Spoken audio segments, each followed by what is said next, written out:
I'm Jen Taylor Skinner, and this is The Electorate. On this episode, I'll be diving into another controversial nominee put forward by the current administration, Dr. Mehmet Oz. He's been nominated to lead the Centers for Medicare and Medicaid Services, also known as CMS. Unlike many of the administration's nominations, Dr. Oz's qualifications for the role are raising some serious concerns. The Senate Finance Committee has just advanced his nomination to the full Senate for a vote. So joining me to discuss what this could mean is Nourbese Flint, president of All Above All. All Above All is an organization dedicated to achieving abortion justice and building political power among voters of color. In our conversation, Nourbese outlines her concerns about Dr. Oz's past anti-science and anti-abortion rhetoric, and what his leadership could mean not only for reproductive justice, but for healthcare overall. So, here is my conversation with Nourbese Flint. Nourbese Flint, thank you so much for joining me. Happy to be here.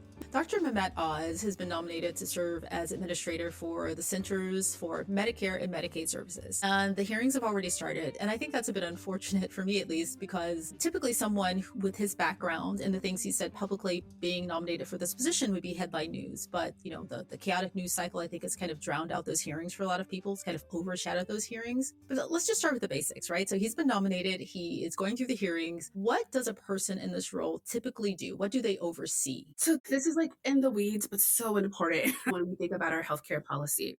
It oversees Medicare, Medicaid, the Children's Health Insurance Program, and Affordable Care Act. Right. So like most of our health coverage that we have in the country, it's $1 trillion agency. It oversees things like payments, regulating insurance companies, data collection and analyzing, and quality standards. And so when we think of who is the person who is like making sure that our health insurance is top notch, who's the person that is making sure all the data is collected, who is setting some of the prices, particularly for public insurance, that is CMS. So it's a huge agency. Many Americans use either Medicaid or Medicare or a combination of them both. 40% of the children in this country are born on Medicaid. And so it is something that a lot of Americans use. I want to talk about Dr. Oz's qualifications for this position in a minute and his background, of course, but I want to talk about what's typical of someone in this role, because historically, the person who's nominated to this role, once they're in, it kind of goes unseen, right? It's kind of a quiet, non-controversial appointment. And I had to go back and remind myself of who was nominated under President Biden. And I went back, and her name is Chiquita Brooks-LaSure, right? A Black woman. She went to Princeton. She got her master's in public policy from Georgetown. She has a really impressive background, not only educationally, her career was impressive after that. She worked for the Obama administration, where she shaped policy related to the Affordable Care Act. And when she was nominated by Biden to head the CMS, she was the first Black woman to be nominated and confirmed in this role.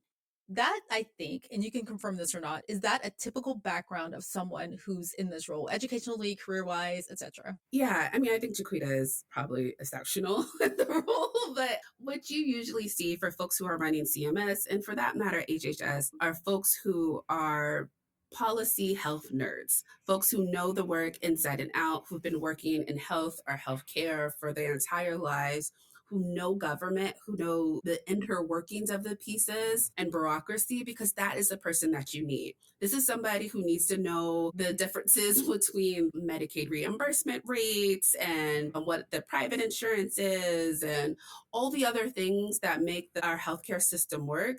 It's not only someone who needs to know that, but someone who kind of needs to love it, right? In a way that I do not. And that is what you typically see, folks who've spent their career doing this type of work, and people who have worked in or around government for a long time. So Dr. Oz, his educational background is fine. And even his career, his background in science and medicine is fine. He was a surgeon. I think that's all fine. So on paper, he looks great, right?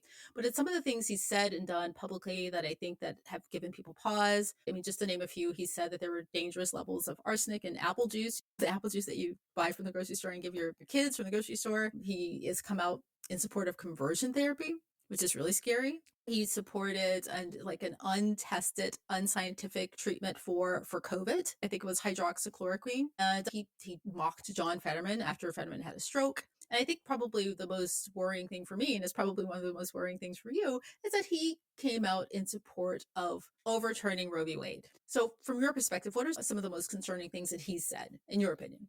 Yeah, I mean, I think Dr. Oz's comments on abortion continue to underscore the fact that Trump administration and the people that they are putting in our healthcare industry and across the administration are anti-abortion. So that's not like a fictional piece or folks are making up. So even if they're not talking about it, what they're putting all the pieces in place.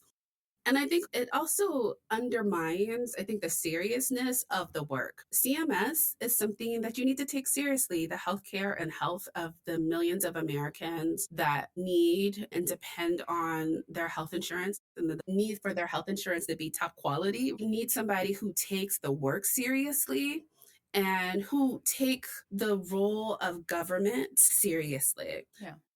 Dr. Oz, I felt like he just woke up one day and was like, I'm going to run for office after being a celebrity talk show host. That's how most of us know him, right? And it's not to say that you can't be a talk show host or a celebrity and switch courses. What we don't know is his track record, him managing these type of big organizations, has his work history in those pieces. This is not a small government industry.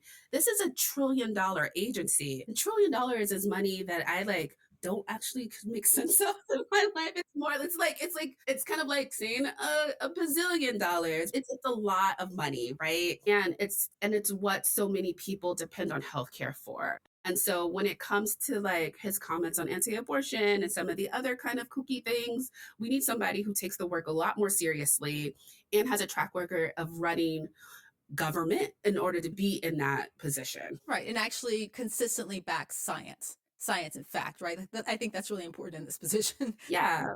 And this is not for like show. And like, Right. I think that's the biggest thing that when we see, or like, I don't want to say the biggest thing because there's so many terrible things that are happening with the Trump administration, but like almost thinking of government as a show, like it's a reality television show and not that actually it has these real impacts. This is not entertainment. This is people's lives. Yeah, yeah. I mean, so all of the nominees have been unserious, to be perfectly honest. I mean, he has a tendency to nominate people who have the exact opposite goals for that role. It's like nominating somebody who has a history of robbing banks to guard the bank. That's essentially what he's been doing.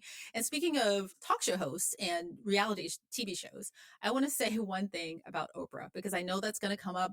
Dr. Oz, if you look at his entire career, he has a history of backing scams, essentially. I don't know if charlatan is a fair word to use in relation to him, but the only person responsible for being a charlatan is the charlatan himself. That's all I want to say, Mm-hmm. right? He was going to go on this trajectory despite Oprah, regardless of what Oprah does. Mm-hmm. And I think sometimes we forget that hustlers and scam artists, they are chameleons. They will turn themselves into whoever they need to be at that time to hustle. And so, like we saw, and like a lot of people are feeling right now who voted for Trump and feeling betrayed by them losing their jobs, or farmers getting their budgets cut, and the tariff wars and all the things that are happening. We know that's not what the Trump and MAGA campaigned on, that we are going to end all of the things, but that's who they are. And we see that that's what con artists do. Right, that's exactly right. They will find a way to scam in any way, in any circumstance, they will find a way to scam. So what do you think is driving him? What do you think is driving him to want this position? Because he's wealthy, he already has a household name. Why does he want this position, especially since he's unserious about this? Yeah, I mean, the only thing I could think of, and it reminds me of this House of Cards episode where they were talking about power and money, and that a lot of folks who think that if you have money, you have power, but that's actually not exactly correlated, right? There's more power in money, but it's not the absolute power. And you get to wave power over people's lives. And if you have a certain ideology, whether that is to destroy people's access to abortion or pregnancy care, whether you want to weaponize the government to put out your kind of kooky ideas to the stream, whether if you want to destroy government, the power to do that is actually in the government, right? So that's why we see with A lot of the Trump administration's picks, like you said earlier, are folks who want to destroy it. And that the way to do that is inside. It's the power to do that inside, right? And so I only could say is that this is a way to, again, push through an anti American, anti woman, anti feminist, anti gender type of agenda. It's taking over these agencies with people like Dr. Oz and other folks who can push those things through to the end. Right, right. And I was thinking about the things he said publicly and how not aligned they are with the role itself and what the role was intended to be. And I was thinking, how do you, as a doctor, as a trained doctor, as a trained surgeon, how do you come to those conclusions? How do you support something that doesn't have scientific backing or isn't scientifically backed or factually backed? And you can only come to those conclusions if your political views overshadow your background in science. And so obviously that is why he was chosen. He was chosen with someone who has the veneer of science, right? But his political views overshadow that. I mean, why do you think he was nominated? I think you just answered that question, but why do you think he was nominated for this position? What is he expected to do? A lot of people who don't know what they're doing are getting put in charge of these big administrative spaces, these big government agencies to really push through the MAGA agenda. And that's the only thing. This is not about trying to do best by the American people. It's not about trying to fix healthcare, right? Because I will be the first to say that they are changes that we need in healthcare, but that means that we want to change it for the better, not destroy it. And what the folks that we've seen time and time again, folks who have been nominated, they're there to destroy. It's putting an elephant in a china shop. Right, right. What is the worst outcome if Dr. Oz that you can think of that if Dr. Oz is confirmed, which he's probably on track to be confirmed given that all of the nominees I think have been confirmed. What's the worst outcome we can expect? I mean, it's hard to imagine what the worst outcome, but I would say it means that folks do not get the healthcare that they need, right? So like I said earlier, 40% of every single baby born in this country is born with Medicaid. Medicaid is the largest pregnancy-related service provider to American families. That means there are millions of people across this country who will not get the type of services that they need to have healthy pregnancies and healthy births. We already know that Black women are 3 to 4 times more likely to die from child-related births. We already know that the US is already behind in pregnancy-related births in terms of other rich countries. And so even destroying this for people not being able to get things like their basic health care, whether it's an abortion, whether it's pregnancy care, whether it's an annual checkup, whether it's medication, whether it's your vaccination shots, whether it's birth control, our breast and cervical cancer, STIs testing and care, all of those things can be broken by breaking the healthcare system that we have or the health insurance programs that we have. I do want to say also it's important, even though that we have all these pieces with the healthcare, Medicaid currently federal dollars, so federal Medicaid dollars, federal Medicare dollars are not used for abortion care. States have to supplement that in the states that do allow it. That's because of the Hyde Amendment. Even with that standing, it still can hurt a lot of people's access. And to also put a finer point on it, most states cannot take up the cost if Medicaid and Medicare goes down. So like if they're like, we're just going to fund it from a state, most states don't actually have that type of infrastructure. So in real numbers, that's 700,000 kids in Alabama. That's 5 million children in California. It's 3 million people in Texas. I guess we're finding out what concept of a plan and what it actually looks like. And you're right about giving birth in this country. We have the highest maternal mortality rate of any comparable countries. I think since the Dobbs decision, infant mortality rates have gone up quite a bit. They're trying to destroy healthcare, essentially dismantle healthcare in this country. And with Dr. Oz being a piece of that dismantling of healthcare, what do we do? What do women do? How do we get past this? Yeah, do not make it easy for them. And so, yes, we need to be talking to our Congress members, both Senate and House members, to be like, we're not for this. The Senate folks are the ones that do the appointing, the voting for the appointees, right? But that still doesn't mean that we let any of our congressional members off the hook.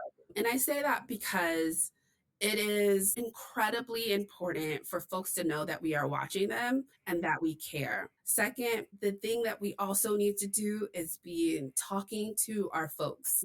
There's just so much news out there. It's hard to keep track. And so things that are not as sensationalized, like a CMS appointment, is something that you might miss, right? And so we know that people are the biggest influencer in their circle. And so we need folks to be having those conversations in their living rooms, at their churches, in other places to do the political education that is needed to really organize communities. And it also builds in the community that a lot of folks has felt lost from, that has also fed this Trump administration, right? A lot of people are lonely and turning to the internet and social media to get their information, but also to find connection with people. And so if we are connecting with folks the old school fashioned way, talking to folks in our communities, telling them what's going on, and organizing the different ways of calls or protests or putting up posters in your neighborhood, all those ways of resistance are extremely important.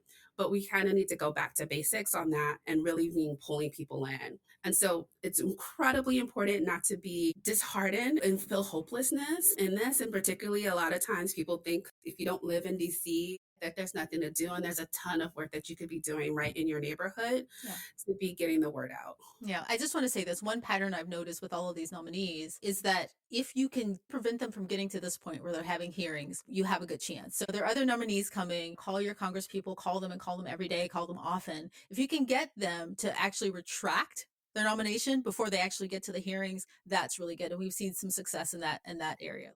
We believe that not only people calling their legislators and also calling businesses, right? So corporations do have a say in this, in the sense of folks who make the vaccines, people who make these type of pieces of medications that help keep us safe. Those folks have been talking and just saying, hey, this is not the time. Yeah, I know a lot of people have said that the chaotic pace of this administration is intended to distract people. I personally don't hold that opinion. I think they're just chaotic because they're doing terrible things and they're doing it chaotically. But the chaos does have the effect of distracting people from things like this hearing that's happening right now. Because if we weren't distracted, let's say last week or the past couple of weeks about the shutdown, a lot of activists and a lot of citizens would have been calling to keep Oz from going through these Senate hearings. And he's absolutely not the person to head this. I mean, especially if you just take his comments on Dobbs alone, that should have kept him from getting this nomination.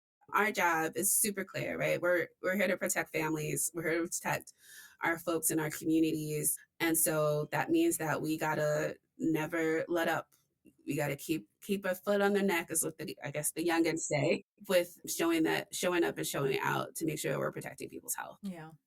If y'all are looking, or anybody is looking for a way to get connected in, if you're like, I want to show up, I don't know how to, or like, I want to host a meeting and I don't know what to do, I don't want to get involved in state, please reach out to All of Evolve. We're connected with partners all over the country. We work really closely with a lot of state partners who are running some amazing policy, who are doing some amazing organizing. You can get on our email list, and soon we'll be sending out some of our own toolkits on how to do your own house party to get folks organized in your communities. Excellent. Well, Nourbese, thank you so much for joining me. I've enjoyed our conversation, and thank you so much for all the work you do on the ground, and I appreciate you. Yeah, thank you for having this important conversation. Thank you for having us. I really appreciate the conversation and you covering such important news to us.